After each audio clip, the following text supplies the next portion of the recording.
আজ 14 ফেব্রুয়ারি। না, আপনারা ভাববেন না যে 14 ফেব্রুয়ারি ভ্যালেন্টাইন্স ডে, আমরা ভ্যালেন্টাইন ডে নিয়ে আজকে আলোচনা করব। তবে আমাদের আলোচনার বিষয়টা হচ্ছে গিয়ে 14 ফেব্রুয়ারি 2024। ঠিক এই দিনেই কমলাক্ষ দে পুরকায়স্থ উত্তর করিমগঞ্জের কংগ্রেস বিধায়ক কমলাক্ষ দে পুরকায়স্থ রীতিমতো শোরগোল ফেলে দিয়েছিলেন পুরো রাজ্য রাজনীতিতে। 14 ফেব্রুয়ারি, যেটাকে ভালোবাসার দিন বলা হয়, ভ্যালেন্টাইন্স ডে, সেদিন তিনি তার পুরনো দল কংগ্রেস থেকে সরে এসে বিজেপি সরকারকে, আপনারা লক্ষ্য করবেন, বিজেপি সরকারকে তিনি সমর্থন করেছিলেন না। কংগ্রেস থেকে তিনি পদত্যাগ করেননি, তিনি এখনও কংগ্রেসের বিধায়ক রয়েছেন, অন্তত কাগজে কলমে। তবে তার যেটা আনুগত্য সেটা শিফট হয়ে গেছে, সেটা শিফট হয়ে চলে এসেছে বিজেপিতে। তিনি এখন সরাসরি বিজেপির মঞ্চ থেকে কংগ্রেসকে তুলোধনা করছেন, সুযোগ পেলেই কংগ্রেসকে তুলোধনা করছেন। এবং আপনারা সবাই জানেন যে কমলাক্ষ দে পুরকায়স্থ উত্তর করিমগঞ্জ থেকে তার ঠিকানাটা আপাতত সরিয়ে নিয়ে এসছেন কাটিগড়ায়। কাটিগড়া বিহারাতে তিনি একটা ভাড়া বাড়ি নিয়েছেন এবং তিনি একটা বিষয় বারবার স্পষ্ট করে দিচ্ছেন যে আগামী বছর যে 2026-এ যে বিধানসভা নির্বাচন হবে সেখানে তিনি দাঁড়াচ্ছেন ক্যান্ডিডেট হিসেবে, এবং কংগ্রেসের নয়, বিজেপির ক্যান্ডিডেট হিসেবে। কিন্তু কমলাক্ষ দে পুরকায়স্থ চাইলেই কি সেটা হবে না? তার পেছনে তার দাবি করা অনুযায়ী মুখ্যমন্ত্রীর হিমন্ত বিশ্ব শর্মার আশীর্বাদ রয়েছে, গ্রিন সিগন্যাল রয়েছে। তাকেই বিজেপি 26-এর নির্বাচনে কাটিগড়ায় বিজেপির টিকিট দেবে। একই সঙ্গে আপনারা সবাই লক্ষ্য করেছেন কাটিগড়ায় যারা বিজেপি করছেন দীর্ঘদিন ধরে, যেমন তার মধ্যে রয়েছেন প্রাক্তন বিধায়ক অমরচাঁদ জৈন। তিনি এর ঘোর বিরোধিতা করেছেন। তিনি বলেছেন যে না, মুখ্যমন্ত্রী তাকেই, মানে অমরচাঁদ জৈনকেই আশ্বাস দিয়ে রেখেছেন, প্রতিশ্রুতি দিয়ে রেখেছেন যে 26-এ টিকিটটা অমরচাঁদ জৈনই পাবে। এই রকম একটা সন্ধিক্ষণে দাঁড়িয়ে গত এক বছরে কমলাক্ষ দে পুরকায়স্থর এই যে ঠিকানা বদল, দল বদল, মতাদর্শ বদল, সেটা গিয়ে কোথায় দাঁড়িয়ে রয়েছে, আমরা আজকে এটা নিয়ে আলোচনা করব আমাদের আজকের এই বিশেষ অনুষ্ঠান এডিটার্স কাট অনুষ্ঠানে। আমার সঙ্গে রয়েছেন আমাদের এক্সিকিউটিভ এডিটর প্রণবানন্দ দাস। ভূমিকার কোনো প্রয়োজন নেই, সরাসরি বিষয়ে যাচ্ছি। কমলাক্ষ দে পুরকায়স্থ ঠিক কোথায় দাঁড়িয়ে, এটা আমি একরকম দেখছি, তুমি কীরকম দেখছো? কমলাক্ষ দে পুরকায়স্থ কোথায় দাঁড়িয়ে, এই প্রশ্নের উত্তর সঠিকভাবে একমাত্র কমলাক্ষ দে পুরকায়স্থই দিতে পারবেন। আমরা শুধু অনুমান করতে পারি যে তিনি সেই অর্থে এই মুহূর্তে কি করতে চাইছেন, বা তার আগামীতে 26-এর বিধানসভা নির্বাচনকে সামনে রেখে তার প্রস্তুতি কি বা পরিকল্পনা কি। তবে যতটুকু আমরা গত এক বছর ধরে তার রাজনৈতিক তৎপরতার উপর বা গতিবিধির উপর নজর রাখছি, তাতে একটা জিনিস স্পষ্ট যে এক বছর আগে যখন তিনি প্রচণ্ড হিমন্ত বিশ্ব শর্মা বা সরকার বিরোধী জায়গা থেকে, অবস্থান থেকে 180 ডিগ্রি পাল্টি খেয়ে যখন তিনি এই সরকারকে সমর্থন করলেন, তার কারণ কি সেগুলি আমরা আর বিশ্লেষণে যাচ্ছি না, এটা আমরা অলরেডি আগের অনুষ্ঠানগুলিতে আমরা বিশ্লেষণ করেছি। কিন্তু তিনি যখন সমর্থন করলেন তখন থেকেই একটা কথা সংবাদ মাধ্যমে চলে এসেছিল যে তিনি 26-এর নির্বাচনে তিনি কাটিগড়া বিধানসভা থেকে বিজেপির টিকিটে লড়বেন। এখন প্রশ্নটা হচ্ছে যে বিজেপির টিকিট দেওয়ার যে প্রক্রিয়া, সেটা তো আমরা দেখছি অনেক দিন ধরেই। এখন এটা তো শেষ মুহূর্ত না আসা পর্যন্ত বলা মুশকিল যে বিজেপি কাকে কোন জায়গায় টিকিট দেবে, কারণ তাদের বিভিন্ন স্ক্রিনিং আছে, বিভিন্ন প্রক্রিয়ার পরে তারপরে দিল্লিতে সেন্ট্রাল ইলেকশন কমিটিতে ওটা যাবে, সেখান থেকে অ্যাপ্রুভেল হয়ে আসবে। কিন্তু একটা কথা ঠিক, গত এই 4-5 বছর বা 21-এর নির্বাচনে বিশেষ করে বর্তমান মুখ্যমন্ত্রী হিমন্ত বিশ্ব শর্মার বেশিরভাগ আশ্বাসেই কিন্তু তার পছন্দের প্রার্থী কিন্তু টিকিট পেয়েছেন। আর এবার তো তিনি আরো শক্তিশালী, কারণ তিনি মুখ্যমন্ত্রী। গত 21-এর ইলেকশনে তিনি মুখ্যমন্ত্রী ছিলেন না, সর্বানন্দ ছিলেন মুখ্যমন্ত্রী। ফলে এবার তার পছন্দের লোকদেরই যে টিকিট মিলবে সে ব্যাপারে খুব একটা অনিশ্চয়তা নেই, যদি না কোনো বড় ধরনের রাজনৈতিক ডামাডোলের সৃষ্টি হয় বিজেপির মধ্যে। এখন কমলাক্ষ দে পুরকায়স্থ তিনি যে কাটিগড়া নিয়ে তার তৎপরতা শুরু করেছেন, তা একজন সাধারণ রাজনৈতিক ব্যক্তিত্ব হিসেবে যে কোনো নেতাই করবেন। কমলাক্ষ সেটা করছেন, অস্বাভাবিক কিছু নেই।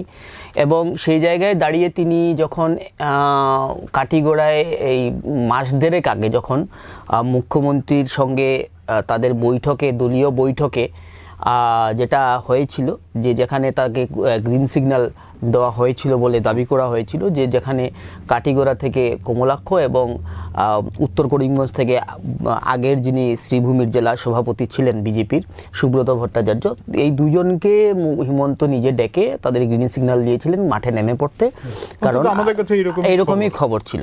এবং তারপর দেখলাম এই তৎপরতা তুঙ্গে উঠেছে। উত্তর করিমগঞ্জেও সুব্রত ভট্টাচার্য তার জনসংযোগ বা বিভিন্ন অনুষ্ঠান উনি তৎপরতা শুরু করে দিয়েছেন। এবং সাইমালটেনিয়াসলি কমলাক্ষ দে পুরকায়স্থ কাটিগড়ায় তার তৎপরতা শুরু করেছেন। তো তুমি যে জায়গায় কথাটা শুরু করেছিলে, যে কমলাক্ষ এখন কোথায় দাঁড়িয়ে, এখন তিনি এই মুহূর্তে আমি যতটুকু রাজনৈতিকভাবে মনে করি তিনি এখন কাটিগড়া নিয়েই তার ব্যস্ততা, 26কে সামনে রেখে পাখির চোখ করে তিনি তৎপরতা চালাচ্ছেন। বাকি তিনি কিভাবে এগোবেন সেটা হয়তো আগামীতে বোঝা যাবে। কিন্তু কাটিগড়াতে 2021 সালে যিনি বিজেপির ক্যান্ডিডেট হয়েছিলেন, যাকে বলা হয় বা কমলাক্ষ দে পুরকায়স্থ নিজেও বারবারই বলেন যে তার রাজনৈতিক গুরু গৌতম রায়, একসময় কংগ্রেসের দাপুটে নেতা ছিলেন গৌতম রায়। সেই গৌতম রায় হঠাৎ করে বিজেপির ক্যান্ডিডেট হলেন। কিন্তু একটা বিষয় খুব লক্ষণীয়, গৌতম রায় বিজেপির ক্যান্ডিডেট হয়েছেন, সেটা ঠিক হয়েছে দিল্লি বা দিসপুরে। গৌতম রায় কলকাতার থেকে তিনি শিলচর এলেন। শিলচর এসে কিন্তু তিনি একটিবারের জন্য ইটখোলা অফিসে যাননি, তিনি সরাসরি কাটিগড়ায় গিয়ে বিজেপির হয়ে ক্যাম্পেনিং শুরু করলেন। কমলাক্ষ দে পুরকায়স্থকে দেখলাম তিনি বিজেপির কংগ্রেসের বিধায়ক হিসেবে থেকেও তিনি বিমলেন্দু রায়, যিনি কাছাড়ের কিছুদিন আগেও সভাপতি ছিলেন, তার সঙ্গে এসে দেখা করেছেন এবং বিজেপির নানা মঞ্চে তাকে দেখা যাচ্ছে। কিন্তু পাশাপাশি এটাও ঘটনা যে গৌতম রায়ের মতো মানুষ, গৌতম রায় যে ইলেকশন ম্যানেজমেন্ট যার প্রচণ্ড দক্ষ লোক বলে আমরা জানি, তাকেও কিন্তু কাটিগড়ায় হাঁটতে হয়েছিল। ফলে আমার বক্তব্যটা হচ্ছে মূলত এটাই যে কাটিগড়াটা কিন্তু খুব একটা সহজ খেলার মাঠ নয়। একটা জিনিস হয়তো ডিলিমিটেশনের ফলে যে ভোটারের যে সমীকরণ দাঁড়িয়েছে, সেটা হয়তো বিজেপির পক্ষে যথেষ্ট অনুকূলই হবে। আগে ডিলিমিটেশনের আগে কাটিগড়ায় হিন্দু ভোটার 3.5 থেকে 4 হাজার মতো বেশি ছিল। এইবার যেটা হিসেব গিয়ে দাঁড়িয়েছে, সেখানে ডিলিমিটেশনের পরে প্রায় 48,000 থেকে 50,000 মতো হিন্দু ভোট বেশি, যেটা বিজেপি ধরে নিচ্ছে যে এইটা তাদের অ্যাডভান্টেজ হিসেবে থাকবে। কিন্তু তারও আগে যদি আমরা যাই, তারও আগে আরেকবার বিজেপির টিকিট না পেয়ে অমরচাঁদ জৈন নির্দল হিসেবে দাঁড়িয়েছিলেন। এবার তখন কিন্তু তিনি এতটাই ভোট কেটেছিলেন যে ভোটটা বিজেপির যাওয়ার কথা ছিল, যে সেখান থেকে ইউডিএফ বেরিয়ে যায়। এইবারও তো সেই ভোট কাটাকাটির ইঙ্গিত। যতবার অমরচাঁদ জৈন সুযোগ পাচ্ছেন তিনি সেই বক্তব্যটা তিনি শুনিয়ে রাখছেন যে টিকিট না পেলে কি হবে সেটা সে সময় দেখা যাবে। তার বক্তব্যটা হচ্ছে যে টিকিট না পেলে তিনি আবার হয়তো নির্দলের ভূমিকা তাকে দেখা যাবে। কিন্তু আমি যতটুকু খবর নিয়েছি বা খবর পেয়েছি যে অমরচাঁদ খান্ডেলওয়াল যদি বিজেপিতে টিকিট না পান, তাহলে উনি অমরচাঁদ জৈন যদি বিজেপিতে টিকিট না পান এবার, তাহলে উনি হয়তো বা কংগ্রেসের টিকিট তিনি কংগ্রেসের টিকিটে এবার কাটিগড়ায় দেখা যেতে পারে। কারণ এই 2021-এর ভোটের সমীকরণ কিন্তু 2026-এ নেই, কারণ আমরা আগেও বোঝা নেই, কারণ এখন ইউডিএফ মাঠে নেই। ফলে লড়াইটা সরাসরি 2021-এও সরাসরি লড়াই হয়েছিল গৌতম রায় বনাম কংগ্রেসের খলিল রহমানের। তো এবারও কিন্তু সরাসরি লড়াই হবে এবং আমাদের কাছে যতটুকু খবর রয়েছে যে ইতিমধ্যেই অমরচাঁদ জৈন কংগ্রেসের শীর্ষ নেতৃত্ব, সেটা গুয়াহাটি হোক বা দিল্লিতে হোক, তিনি একটা যোগাযোগ তৈরি করে রেখেছেন যাতে বিকল্প হিসেবে যদি শেষ মুহূর্তে তাকে বাদ দেওয়া হয়, কারণ তিনি ধরে নিয়েছেন যে তিনি এবারও টিকিট পাচ্ছেন না, তো ফলে তিনি একটা অন্য রাস্তা তৈরি করে রেখেছেন। এখন তুমি যে কথাটা বললে যে ডিলিমিটেশনের পরে প্রায় 50,000 ভোট বেড়ে গেছে হিন্দু ভোট, আমি দর্শক শ্রোতাদের কাছ থেকে ক্ষমা চেয়ে নিচ্ছি একটা কথা, যে এ ধরনের হিন্দু ভোট মুসলিম ভোট বলার পক্ষপাতী আমরা নই, এটা কোনোভাবেই আমাদের গণতান্ত্রিক রাজনৈতিক ব্যাকরণ বা তার অভিধানে এটা আসে না, এটা অত্যন্ত রুচিবিরোধী কাজ বলে আমি মনে করি অন্তত, কিন্তু বাধ্য হয়ে আমাদের এটা করতে হয়। আজকালকার রাজনীতি এমন একটা জায়গায়, সব জায়গাতে প্রত্যেকটা ভারতবর্ষের রাজনৈতিক সমীকরণটা এমনভাবে গেছে, মেরুকরণের রাজনীতি এমন জায়গায় পৌঁছে গেছে, যখন আমরা কথা বলি তখন এই শব্দগুলো ব্যবহার না করলে ঠিক পরিষ্কারভাবে কিছু বলা মুশকিল হয়ে যায়, কারণ তখন আর বলা সম্ভব হয় না, এই জাত এই ধর্ম নিয়েই কথা বলতে হয়। ফলে দর্শকদের কাছ থেকে আগামী এই ব্যাপারে এই কথাগুলো বলার জন্য ক্ষমা চেয়ে নিচ্ছি। কিন্তু এখানে শাসক দলের পক্ষ থেকে এটা খুব সুন্দর শব্দ ব্যবহার করা হচ্ছে যে 126টার মধ্যে 95, 96 বা 100টা আসন খিলঞ্জিয়ার জন্য সুরক্ষিত হয়ে গেছে। সেটা আলাদা করে ব্যাখ্যা করা না, খিলঞ্জিয়া বা ব্যাপারটা হচ্ছে যে তাদের দৃষ্টিভঙ্গিতে খিলঞ্জিয়া হচ্ছে হয়তো ভাষিক সংখ্যাগরিষ্ঠ লোক, এটাও হতে পারে। অসমিয়া জাতীয়তাবাদীদের কাছে খিলঞ্জিয়াটা অবশ্য ভাষিক সংখ্যাগরিষ্ঠ লোক, কারণ বরাক উপত্যকায় এনআরসির সময় তো ওয়াই কাউকে দেওয়া হয়নি, অরিজিনাল ইনহেবিটেন্ট বলে কাউকে দেওয়া হয়নি, সেটা তো ব্রহ্মপুত্র ভ্যালিতে দেওয়া হয়েছে। ফলে আমরা খিলঞ্জিয়া যে এখানে আছি, সে বাঙালি হিন্দুই বলুন বাঙালি মুসলমানই বলুন, কিন্তু এটা তো মানে খুব আরেকটা বিষয় না, আমি যাই তো যেটা কথাটা আসছিল যে আমি একটা ডিসক্লেইমার দিয়ে রাখলাম, কারণ অনেকেরই এটা লাগে কথাগুলো বলতে, কিন্তু কাটিগড়ায় যে 50,000 হিন্দু বাঙালি ভোট বেড়ে গেল ডিলিমিটেশনের ফলে, সেটা অ্যাকচুয়ালি বিজেপির সিটটাকে কনফার্ম করার জন্য 21-এর ভোটটাকে সামনে রেখেই করেছিল ওরা। এবং উত্তর করিমগঞ্জ বিশেষ করে বদরপুর এলাকা থেকে যে বদরপুর শহর এলাকা, 5 গ্রাম শহর এলাকার হিন্দু ভোটগুলোকে কাটিগড়ায় ঢুকিয়ে দেওয়া হলো এবং কাটিগড়ার মুসলিম ভোটটাকে, হ্যাঁ, দক্ষিণ করিমগঞ্জ হোক, ওই আলগাপুরে কিছু আছে, বড়খলায় কিছু গেছে, ছড়িয়ে ছিটিয়ে দেওয়া হয়েছে।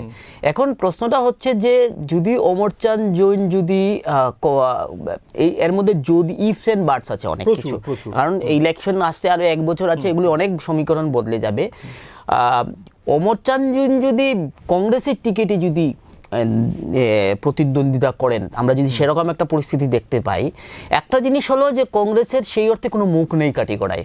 খলিল যিনি বর্তমানের বিধায়ক, উনি আলগাপুর নিয়ে পড়ে আছেন গত 1-1.5 বছর ধরে। উনার তিনিও তো মূলত ইউডিএফ লোক এবং তিনি রাজনীতির অদ্ভুত রসায়নে আগামী ভিটে যদি তিনি কংগ্রেসেও থাকেন, হয়তো আলগাপুর থেকে তাকে দেখা যেতে পারে, তিনি তার চলছে এই অবস্থা।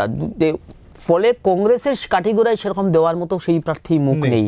অমরচাঁদ যদি আসেন, হয়তো তাদের একটা স্পেস সেভিং হবে, লড়াইয়ের জায়গা তৈরি হবে। এখন অমরচাঁদ যদি দাঁড়ান, তাহলে দেখতে হবে যে কংগ্রেস সেই অর্থে যে সংখ্যা লঘুদের ভোট কাটিগড়ায় যেটা তাদের কাছে ছিল, সেটা তো থাকবে, সেটা তো আর বিজেপির ফেভারে যাচ্ছে না।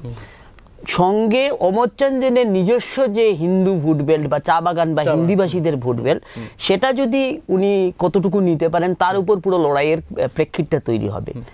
কমলাক্ষ দেপুরকাস্তের ক্ষেত্রে কিন্তু তুমি যে বলেছো যে এটা যতই 50,000 হিন্দু ভোট বেড়ে যাক, কমলাক্ষ দেপুরকাস্তের জন্য ব্যাপারটা কেইকুয়াক নয়, কিন্তু একদম ইজি কেইকুয়াক না, কারণ উনাকেও কিন্তু গৌতম রায়ের মতো যদি হেভিওয়েট নেতাকে শেষ মুহূর্তে প্রায় 7,000 ভোটে কাটিগড়ায় হারতে হয়, তাহলে এটা ধরে নিতে হবে যে Katigorah is very tough to handle. এবং ক্রিটিক্যালি কাটিগড়া অনেক কমপ্লেক্স একটা কনস্টিটুয়েন্সি, যেটা তুমি যদি কাছাড়ের অন্যান্য কনস্টিটুয়েন্সি দেখো, তার জনবিন্যাস, তার ভৌগোলিক অবস্থান কাটিগড়ার ভীষণভাবে পিকুলিয়ার, একটার সঙ্গে আরেকটা জায়গার মিল হয় না। ফলে সেই জায়গায় দাঁড়িয়ে যদি কমলাক্ষ দেপুরকাস্তকে প্রথম যেটা তার সবচেয়ে, আমরা যেটুকু খবর পাচ্ছি, প্রথম যে প্রতিবন্ধকতা তার ফেস করতে হচ্ছে এই মুহূর্তে, সেটা হচ্ছে যে বিজেপির ঘরের মানুষ। তো উনাকে কালাইন কাটিগড়ার যে যাদের আমরা কি আদি বিজেপি বলি, তারা কিন্তু এখনো সেভাবে মেনে নিতে পারছেন না, এবং বিভিন্ন জায়গায় তাকে প্রতিরোধের মুখেও পড়তে হচ্ছে বলে আমরা শুনেছি। এটা হচ্ছে প্রথম সমস্যা। এটা কাটিয়ে উঠে যখন ধরুন এরকম একটা রাজনৈতিক দল এরকম হয়ে থাকে, যেটা আমরা ধলাইতেও দেখেছি, যে হয়তো টিকিট দিয়ে দেওয়ার আগ পর্যন্ত একটা দলের মধ্যে একটা বিশৃঙ্খলা বা বেসুরো সুর শোনা যায়, তারপর টিকিট দেওয়ার পরে হয়তো সব দল আবার রেজিমেন্টেড হয়ে ঠিক আছে আমাদের পার্টির ক্যান্ডিডেট। বিজেপির কিন্তু এটা একটা প্লাস পয়েন্ট, যে ওরা নেমে যাবে, তো মানে সামনে থেকে দেখানোর জন্যই হোক নেমে যাবে। কিন্তু তার নেমে যাওয়ার পেছনেও আরেকটা গল্প আছে। ধলাইতেও কিন্তু পুরো ব্যাপারটা এত সহজ ছিল না। ধলাইতে যে আমরা যেটা যতটুকু ভেবেছিলাম, পুরো স্টেট গভর্নমেন্ট মেশিনারি লাগানোর পরেও, এবং পরিমল বাবু এতদিনের মন্ত্রী বিধায়ক, তারপরেও কিন্তু অ্যান্টি ইনকামবেন্সি ফেস করতে হচ্ছে, দলের মধ্যে কোন্দল তাদের ফেস করে তারপর 10,000-এর মার্জিনে জিততে হয়েছে, ওটা মুখ রক্ষা হয়েছে বিজেপির। কিন্তু সেই জায়গায় কাটিগড়া কিন্তু তার থেকেও বড় পরীক্ষা ফেস করতে হবে কমলাক্ষকে, কারণ কমলাক্ষকে প্রথম কথাগুলো শুনতে হবে যে তিনি বহিরাগত। এই বহিরাগত তকমা নিয়ে তাকে কাটিগড়ায় নামতে হবে। 3 নম্বর যে সমস্যাটা হচ্ছে, দলের ওরা তাকে কতটুকু সমর্থন করে ভেতর থেকে। দলের মধ্যে আমি দলের বাকি অনেকের সঙ্গে যাদের সঙ্গে যোগাযোগ হয়েছে, প্রত্যেকেই কমলাক্ষ দে পুরকায়স্থকে নিয়ে এটা দেখুন, একটা বিষয় তো ঠিক যে কমলাক্ষ দে পুরকায়স্থর উপর হিমন্ত বিশ্ব শর্মার একটা আশীর্বাদের হাত রয়েছে, এরকম বলেই আমাদের একটা ধারণা রয়েছে। কিন্তু তারপরও বরাক উপত্যকার যারা বিজেপি করছেন, তাদের মধ্যে একটা অস্বস্তির জায়গা তৈরি কমলাক্ষ দে পুরকায়স্থ নিজেই করেছেন। তিনি বিনা প্রয়োজনে একদম অযথা নিজেকে একজন হিন্দু লিডার হিসাবে প্রতিষ্ঠা করানোর জন্য তিনি এমন কিছু মন্তব্য করছেন যেটা বিজেপির অনেকের পক্ষে খুব একটা হজম করা সহজ হচ্ছে না। যে এটা ঠিক আমাদের এখানে কিন্তু বিজেপি করুন কংগ্রেস করুন, এরকম সরাসরি কিন্তু অন্য ধর্ম বা অন্য ভাষাকে অ্যাটাক করার কোনো পরম্পরা আমাদের এখানে নেই। এই সৌহার্দের জায়গাটা এখনো আছে, রুচির জায়গাটা আছে, এখনো ঠিকই আছে, এবং এটা খুবই আমাদের এখানে এটা একটা ইতিবাচক একটা রাজনীতি। এটা একটা তাৎপর্যপূর্ণ কথা তুমি বলেছো, ঠিকই বলেছো। আরেকটা জিনিস যেটা আমার মনে হচ্ছে যে কমলাক্ষকে ওনাকে ফেস করতে হবে, তুমি যে কথাটা বলছিলে যে মুখ্যমন্ত্রীর উনি অত্যন্ত ঘনিষ্ঠ এবং স্নেহভাজন, এর উল্টো দিকটাও আছে অরিজিৎদা, যে কাটিগড়ায় কি তাকে শেষ পর্যন্ত তার রাজনৈতিক কেরিয়ারকে শেষ করে দেওয়ার জন্য পাঠানো হবে? না হলে কেন উত্তর করিমগঞ্জ না? উত্তর করিমগঞ্জে এতদিন তিনি বিধায়ক, তার চেনা মাঠ, এবং কাটিগড়াটা যদি বিজেপির জন্য এত সেফ হয়ে থাকে যে 50,000 হিন্দু ভোট ঢুকিয়ে পুরো এটাকে সিল করে দেওয়া হয়েছে, তাহলে প্রশ্নটা হচ্ছে যে সেখানে তো সুব্রত ভট্টাচার্যকে দেওয়া যেতে পারতো। Subrata Bhattacharya is a very loyal BJP person. Karimganj বা শ্রীভূমি কংগ্রেসকে তিনি বিজেপিকে তিনি যথেষ্ট শক্তিশালী করেছেন, সংগঠনের দিক দিয়ে অনেক কাজ করেছেন শ্রীভূমিতে, এবং মুখ্যমন্ত্রীর সঙ্গেও তার পার্সোনাল কেমিস্ট্রি অনেক ভালো আমরা যতটুকু জানি। তো সেই জায়গায় মুসলিম ভোট উত্তর করিমগঞ্জে বাড়িয়ে দিয়ে আগেও ছিল বেশি, কিন্তু এখন যে বেশি হয়ে গেছে, মানে যদি পোলারাইজ হয় তাহলে ওটাকে বাদ দিয়ে দিতে হবে। সেই যে এটা কিন্তু সব কিছুকে কিন্তু করিমগঞ্জ লোকসভা নির্বাচনের ইকুয়েশন দিয়ে বিচার করলে হবে না। লোকসভাতে যেখানে পাথারকান্দি বা রামকৃষ্ণনগরে বিজেপির লিডটা অনেক বেশি ছিল, হ্যাঁ, উত্তর করিমগঞ্জে এসে কমে গেছে, উত্তর করিমগঞ্জে মাত্র 5,000 ভোট লিড ছিল। তো সেই জায়গায় দাঁড়িয়ে আমি বলছি যে বিধানসভা নির্বাচনটা কিন্তু ভীষণ কঠিন নির্বাচন। তো এই জায়গায় দাঁড়িয়ে হয়তো কমলাক্ষ দে পুরকায়স্থ যদি তার রাজনৈতিক কেরিয়ারটাকে মুখ্যমন্ত্রী যদি সেভাবে বলিষ্ঠভাবে চাইতেন বাঁচিয়ে রাখতে, তাহলে তাকে উত্তর করিমগঞ্জে এবার প্রজেক্ট করতে পারতেন। সেটা না করে তাকে কাটিগড়ায় কেন পাঠানো হচ্ছে? কারণ একটা জিনিস মনে রেখো ওইদা, যে বরাক উপত্যকায় বাঙালি রাজনৈতিক নেতৃত্ব বা নেতা উঠে আসুক, সেটা দিশপুর কখনো চায় না। সেটা কংগ্রেসের নেতৃত্বই হোক আর বিজেপি নেতৃত্বই হোক, এটাতেও রাগডাক করে বলার কিছু নেই।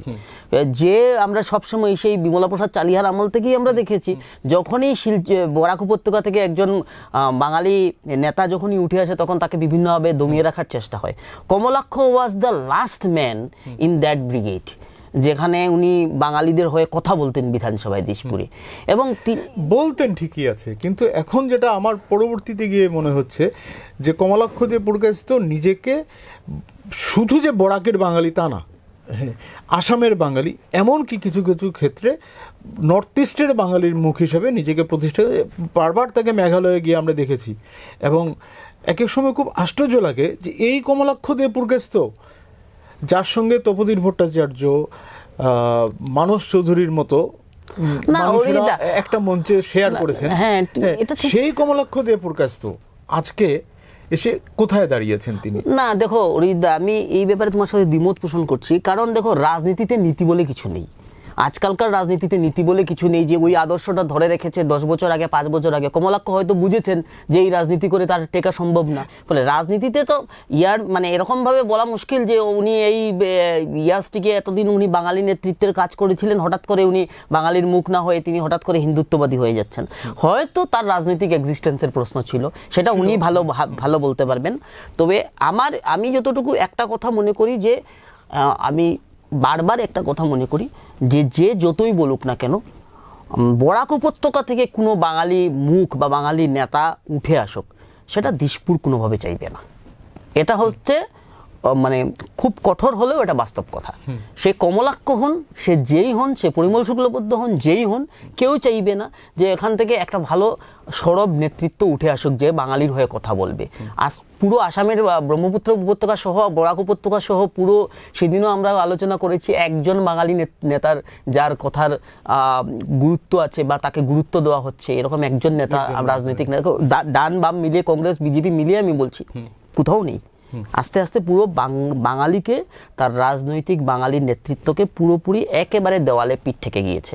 এটা করে এখন বিভিন্নভাবে করে, আগে একরকম করা হতো, এখন প্রলোভন টু বিধায়ক মন্ত্রী পদের সুযোগ দিয়ে করা হয়। বলে আলটিমেটলি এই জায়গাটা শেষ হয়ে যাচ্ছে। এটা হচ্ছে আমাদের বরাক উপত্যকার রাজনৈতিক ট্র্যাজেডি।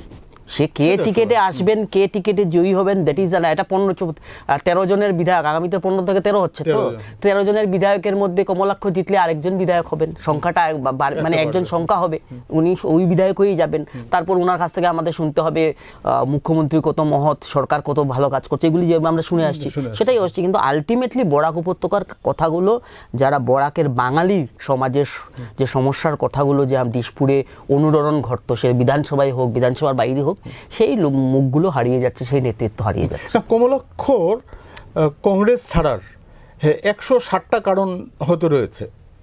কংগ্রেসের যে অবস্থা, কংগ্রেসের কোনো রকম প্লাস সিএ নিয়ে কমলাক্ষ দে পুরকাস্ত এবং সুস্মিতা দেব দুজনেই বারবার সিএ নিয়ে তাদের রাজনৈতিক ক্ষেত্রে তাদের এসে বিড়ম্বনার মধ্যে পড়তে হয়েছে। মানে প্রদেশ কংগ্রেসের যে বা কংগ্রেসের যে স্ট্যান্ডটা ছিল সেই জায়গা থেকে তার ছাড়ার একটা যুক্তি রয়েছে।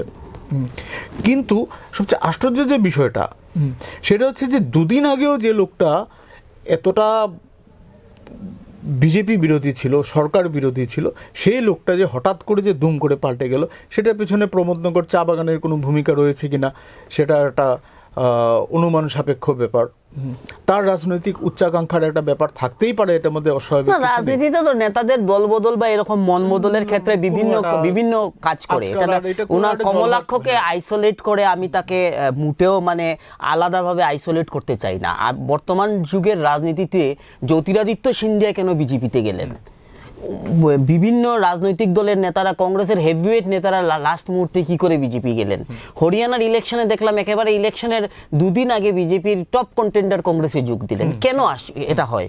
এটার মধ্যে দেখো, প্রত্যেক রাজনৈতিক নেতার তার নিজস্ব কিছু বাধ্যবাধকতা থাকে।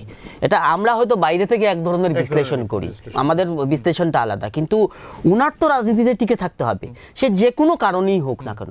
ফলে হয়তো ওই কারণেই উনি যাচ্ছেন। কিন্তু আমাদের যে মূল জায়গাটা হচ্ছে যে উনি সেই দলে গিয়ে কি তার যে রাজনীতিটা, যে রাজনীতির জন্য তিনি পরিচিত হয়েছিলেন, যে রাজনীতির জন্য তাকে মানুষ পছন্দ করত, তিনি উত্তর করিমগঞ্জের বিধায়ক। কিন্তু বেসিক্যালি বরাক উপত্যকা থেকে আমরা যখনই কিছু জানতে যেতাম তখন বুঝতাম কমলাক্ষ কি বলছেন, তার দিকে আমরা তাকিয়ে থাকতাম। কিন্তু ওই রাজনীতিটা তিনি বিজেপিতে গিয়ে করতে পারবেন কিনা বা পারছেন কিনা। এবং আমরা দেখলাম গত 1 বছরে উনার বিজেপিতে মানে মন দেওয়া হৃদয় দেওয়ার পর থেকে তো বরাকের বাঙালি ইস্যুতে তাকে আর সরব হতে দেখিনি, কারণ না হওয়ারই কথা, কারণ উনি তো এই জায়গায় যাবেন না।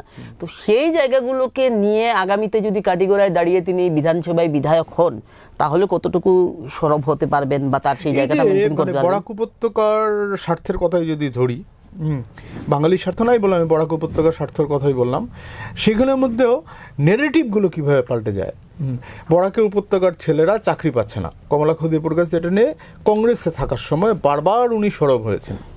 উনি যখন বিজেপিতে গেলেন তখন কিন্তু তিনি পরিসংখ্যান দিয়ে দেখাচ্ছেন যে বরাক উপত্যকার ছেলেরা চাকরি পাচ্ছে বলে।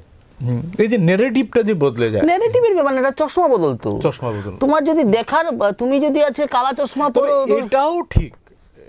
কমলাক্ষ দেবপ্রকাশ তো তার আগের যারা এখানকার যারা বিধায়ক ছিলেন শাসকদের, ওরা যেটা পারেননি, কমলাক্ষ দেবপ্রকাশ দু একটা জিনিস করেছেন, কংগ্রেসে থেকেই করেছেন। এডিআরির সেন্টার করিমগঞ্জে আনা, এটা কিন্তু উনি করেছেন, কারণ তার হিমন্ত বিশ্ব শর্মার সঙ্গে অত্যন্ত ভালো সম্পর্ক। হিমন্ত বিশ্ব শর্মা যথেষ্ট তাকে ভালোবাসেন বলেই আমরা জানি। সেই জায়গা থেকে তিনি করেছেন, এটাও ঘটনা। কাঠিগড়াতেও তিনি বেশ কয়েকটা কাজ ইতিমধ্যেই করেছেন যেটা আগের কেউ করতে পারেনি। তো এই জিনিসগুলো হয়তো তার প্লাস পয়েন্টেও যেতে পারে। এবং এখন পর্যন্ত যে ইঙ্গিতগুলো পাওয়া যাচ্ছে যে সেখানে কমলাক্ষ দেবপ্রকাশ টিকিট পাওয়াটার সম্ভাবনাটাই আমি ব্যক্তিগতভাবে বেশি বলে আমার মনে হচ্ছে এখন পর্যন্ত পরিস্থিতিটাই। কারণ হিমন্ত বিশ্ব শর্মার যে রাজনীতি, হিমন্ত বিশ্ব শর্মার রাজনীতিতে একটা বিষয় খুব লক্ষণীয়, সেটা হচ্ছে হিমন্ত বিশ্ব শর্মার সঙ্গে যারা রয়েছেন তাদের কিন্তু উনি মাঝপথে ছেড়ে দেন না। তাদের কিন্তু উনি শেষ পর্যন্ত তাদের তরিটা একদম তীর অবধি পৌঁছে দেন। সেটাই হচ্ছে গিয়ে এই মুহূর্তে কমলাক্ষ দেবপ্রকাশের জন্য সবচেয়ে বেশি ভরসার জায়গা, আশার জায়গা, স্বস্তির জায়গা। এবং আরেকটা আশার জায়গা বা স্বস্তির জায়গা হচ্ছে যে বিজেপি দলটা, যে দল কে টিকিট পাচ্ছে তার চেয়েও বড় কথা যে বিজেপিকে জিতিয়ে আনতে হবে। এই যে ওদের মধ্যে সিম্বলের উপরে, সিম্বলটা ওদের কাছে অনেক বড় ব্যাপার। তো এই দিকেই হয়তো কমলাক্ষ দেবপ্রকাশ তো তাকিয়ে রয়েছেন, এবং তিনি তার ঠিকানাটা বদল করে ইতিমধ্যেই কাঠিগড়ায় গেছেন। আমরা আজকের এই দিনে তার দলবদল তো বলা যাবে না, এখন আক্ষরিক অর্থে তিনি দলবদল করেননি, তার মন বদলের বর্ষপূর্তিতে তার জন্য আমাদের অন্তত এই শুভেচ্ছাটুকুই থাকলো। আপনাদের আমাদের সঙ্গে থাকার জন্য অনেক ধন্যবাদ।